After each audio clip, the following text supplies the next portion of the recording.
Ever feel like your head is just buzzing? That constant internal chatter, maybe replaying stuff that happened or worrying about what's next. You just wish things could be calmer, more focused.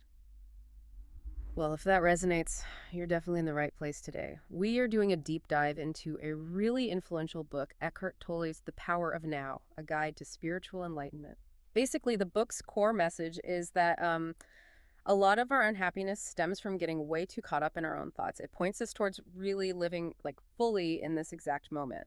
So our mission here for you is to kind of unpack the big ideas, cut through some of the maybe more spiritual language, and give you the really impactful practical takeaways from this major work. Think of it as getting to the heart of its power. And what makes this really compelling is Tolle's own backstory. He apparently went through some really intense anxiety, even suicidal depression. Then, bam, at 29, he has this sudden, profound spiritual awakening. And through that, he realized his suffering wasn't really about his life circumstances, but about his own mind, this endless chatter, and identifying with a sort of false self. That experience is really the foundation for everything he teaches. Finding real peace means understanding that the only moment that's truly real, the only place life actually happens, is right now. And one thing about the book itself, it's written in this Q&A format, which is pretty neat because it feels like he's anticipating the questions or doubts you might have as you go. Okay, so let's jump right in. The absolute core idea, right? Tolle states pretty boldly that we are not our minds. He says our minds are useful tools, sure, but they often become our tormentors.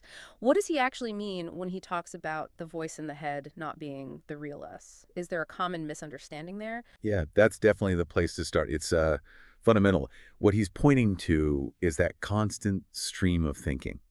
You know, the judgments, the criticisms, the endless commentary, that stream creates this kind of illusory sense of self, which he labels the ego.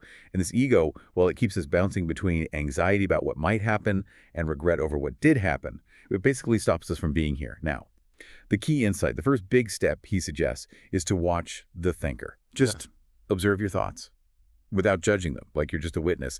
Doing that creates this little gap, this space between you, the observer, and the thought itself. And that disidentification, that's the crucial first move towards presence, stepping back from the mental noise. Okay, that sounds, well, liberating, honestly. Yeah. But it brings up a big question. If our minds create suffering, what about real pain? When life genuinely throws difficult things at us, it's not just thoughts then, is it? That's a really important point. And Tolle addresses it. He argues that most psychological suffering, the kind we add on top of events, comes from resisting what is, resisting reality. He introduces this concept he calls the pain body. Think of it as an accumulation of all the old emotional pain you've carried around, maybe from childhood, maybe from later experiences. And this pain body sort of feeds on negative thinking. It wants more negativity to survive, almost like that psychic entity inside us. So how do you deal with it? You become present. You observe the pain body when it gets activated. Maybe you feel that surge of anger or sadness, but you observe it without feeding it more negative thoughts, without getting lost in the story. And by doing that, by just allowing it to be there without resistance, it starts to dissolve. He really emphasizes accepting the present moment, even the uncomfortable ones. Because as he says, pain can't really survive in presence or in joy. It needs resistance. Okay, so we're getting the what's. Understanding the mind, the pain body, resistance. Now, the big question is how? How do we actually do this? How do we stop getting tangled up in what he calls psychological time, constantly living in the past or future, which he says hides the power of the now? Right, the practical side. And the book is actually full of guidance on this. He encourages you to make the present moment your main focus. Not just like, oh, I'll be present for 5 minutes, but to make it your primary place of dwelling, your home base. He offers really simple techniques. Things like focusing intensely on what your senses are telling you right now, the feeling of your feet on the floor, the sounds around you, maybe the warmth of your coffee cup, or engaging fully in just mundane everyday activities, washing dishes, walking down the street, waiting for the bus, just being fully there with the experience. And of course, focusing on your breath is a classic anchor he mentions often. The core idea is that real change, letting go of old patterns, dissolving past pain. It can only happen right now, in the present. The past is gone. The future isn't here. The only point of power is now. It sounds simple when you put it like that, but gosh, I know personally it often feels like a battle with my own head. What are some of the maybe sneakier ways our minds pull us away from the present, according to Tolle? The common traps. Oh yeah, the mind, the egoic mind, is incredibly clever at avoidance. It has all sorts of strategies. For instance, constantly waiting for happiness. I'll be happy when I get the promotion or when I meet someone or when the kids are older. Always projecting happiness into the future. Or another big one, using problems to define itself. Getting a sense of identity from what's wrong, from complaining, from being a victim of circumstances, and of course, just endlessly chewing on past stories, past grievances, replaying conversations or events over and over. Tolle uses a great example thinking about tomorrow's bills. He says the bills themselves, sitting on the table, aren't the problem in this moment. The problem is the mental worry, the anguish about them that you're creating right now. So just recognizing these patterns, seeing the mind's tricks as they happen, that's really empowering. It gives you the choice to gently bring yourself back to the strum. Now, instead of just being dragged along unconsciously, That's fascinating. Okay, so if we manage to practice this to keep coming back, what exactly is this presence he talks about? How does he describe what it feels like? Its deeper quality. It sounds like it's more than just concentrating. it really is. It's much deeper than just focus or concentration. Presence, as Tully describes it, is more like a state of alert, awakened Mm. consciousness. It's this deep inner stillness that actually exists behind or beneath the constant stream of thinking. Yeah. He presents it as our true nature, actually. And when we cultivate it, it gives us access to deeper levels of peace, yes, Yeah. but also wisdom, intuition, creativity, things that don't come from the chattering mind. It's fundamentally about being rather than constantly doing or achieving or thinking. And importantly, you can experience this presence even when you are doing things, even in the middle of a busy day. It connects us to what he calls being with a capital B, which is like the underlying formless aliveness or consciousness of everything. Okay, being. That sounds deep. So once we touch that presence, how do we go even deeper? He mentions things like the inner body and these portals. What are those about? How do they help us connect more fully? Right? Those are ways to deepen the experience. The inner body he describes as a really direct gateway inwards. It's about shifting your attention from your thoughts to the actual feeling of aliveness within your physical body. So you're encouraged to just feel the subtle energy field inside, maybe the tingling in your hands, the sensation in your feet, or just an overall sense of aliveness throughout your body. This practice powerfully pulls your focus away from the mental noise and grounds you right here, in the felt sense of being alive. He says it connects us directly to the unmanifested, that formless dimension. And besides the inner body, he talks about other portals, other ways to access this deeper dimension beyond form and thought. Things like deep stillness, moments of profound silence, really connecting with nature, or even noticing the gaps, silence between your thoughts. Consciously tuning into these portals, entering them, can bring this incredible sense of peace and unity that's just beyond our normal mind-based experience. Wow, okay. That's powerful stuff for our inner experience. But what about, well, other people? How does all this apply to our relationships? So much of life involves interacting with others. That's a huge part of the book, actually. Tolle suggests that most relationships tend to be dominated by the ego. People are often unconsciously looking to the other person to sort of complete them or give them a sense of security or fulfill some need. And because the ego can never truly be satisfied externally, this almost always leads to cycles of conflict, drama, and disappointment. The patterns, neediness, control, resentment. Enlightened relationships, on the other hand, are built on presence. When individuals relate from a place of conscious awareness, from acceptance, they see beyond the other person's ego, beyond their conditioned roles and patterns, and connect with their deeper being. And interestingly, he even suggests that conflict, if you can stay present within it without reacting automatically from the ego, can actually become a spiritual practice. It can be a catalyst for awakening for both people. That really shifts the perspective on relationships, doesn't it?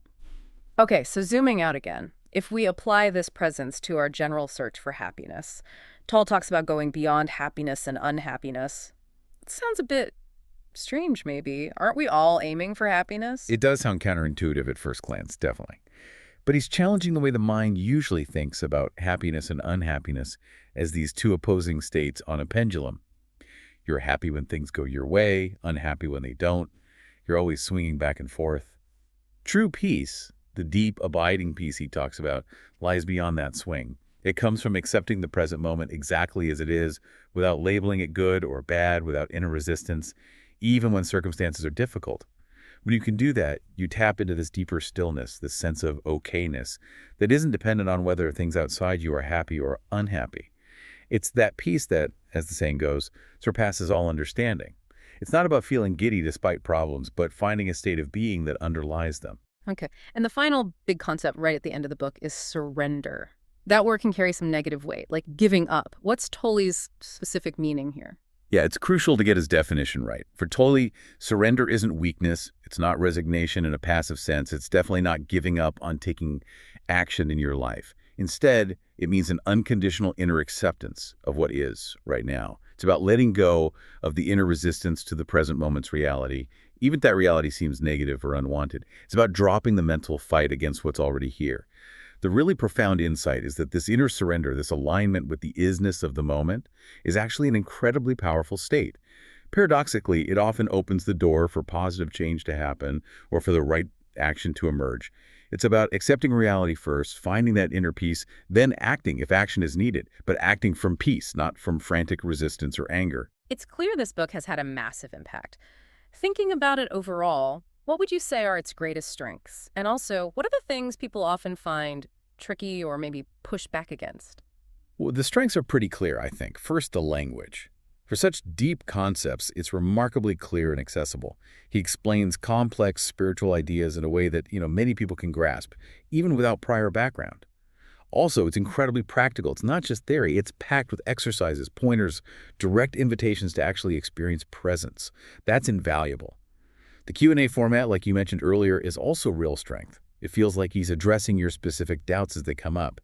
And finally, there's just this intense, unwavering focus on direct experience, on the power of as the fundamental key to ending suffering. It's very focused. Makes sense. And on the other side, the criticisms or challenges, I imagine some find it a bit abstract or maybe the repetition. Yes, exactly. Some of the concepts like being or the unmanifested can definitely feel abstract, especially if you're very attached to your rational thinking mind. It takes a bit of a leap, perhaps. And the repetition, yes. Some readers find it really helpful, like drilling the concepts in. Others do find the phrasing can get a bit repetitive chapter after chapter. Depends on the reader, I guess. Another important point of potential misunderstanding is the whole no mind emphasis. Sometimes people think he means we should stop thinking altogether, dismiss logic or planning. But he clarifies the mind is a great tool when used consciously. The issue is compulsive, unconscious thinking, not thinking itself. And lastly, it's worth remembering this is fundamentally a spiritual text. It's aiming for spiritual enlightenment. So if someone is looking for purely psychological techniques or, a quick fix for anxiety without engaging with that deeper dimension, it might not resonate in the same way. That's a really good overview. So wrapping up The Power of Now really does feel like a landmark deep dive for anyone searching for inner peace, wanting freedom from that constant mental noise, and looking for a deeper connection to who they really are. It offers this path that's both radical, challenging our identification with the mind, and yet simple. Just come back to the present moment. Its huge, enduring popularity really says something about how deeply its core message resonates. Absolutely. And what's so striking, isn't it, is how countercultural it feels. The whole world seems geared towards rushing into the future, planning, achieving, or dwelling on the past, analyzing, regretting. And this deep dive reminds us, quite powerfully, that the only time we ever actually have, the only place life truly unfolds, is right here, this moment, now. Which leads to maybe a final thought, a question for you, our listener, to take away. In this world that's constantly pulling your attention everywhere but here and now, what's just one small, concrete thing you could do, maybe even right after listening to this, to anchor yourself a little more firmly in the present? Just one small step.